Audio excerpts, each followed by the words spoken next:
Yesterday, we told you about a landmark move for the protection of children and putting in place a new protocol when it comes to missing children. Opal Roach tells us that the new force order is now in effect, and today the social services minister weighed in on it, becoming emotional as she reflected on crimes against children. The Grand Bahama missing boys in 2003 and the brutal death of Marco Archer 4 years ago are some of the more gruesome stories of child abduction, molestation, and death.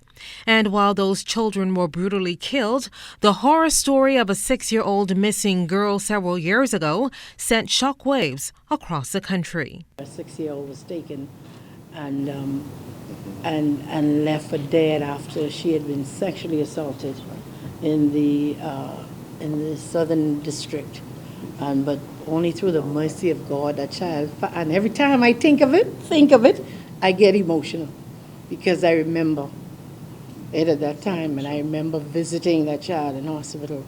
Only the grace of God led that child from the bushes where she was left to the road, and we were able to save her life. And it's because of such cases, and in particular that of Marco Archer, that authorities have implemented a mandatory aggressive action to rescue children called Marco's Alert.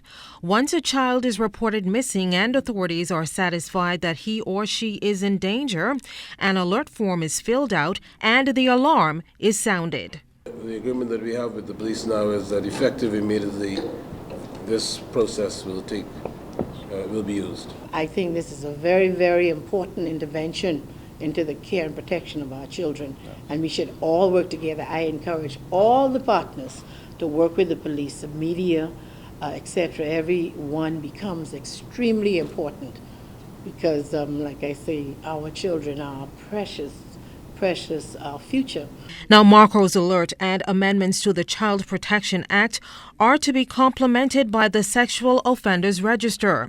National Security Minister, the Honorable Dr. Bernard Nottage, gave an update on that. Sexual Offenders Register is a challenge because there are issues of privacy and confidentiality, etc. But we have almost completed the creation of the regulations required thereto, and a sexual offenders register will be created in the not too distant future. Authorities say that the protection of children is a priority, and they will spare no effort in doing just that. I'm Opal Roach, ZNS Network News.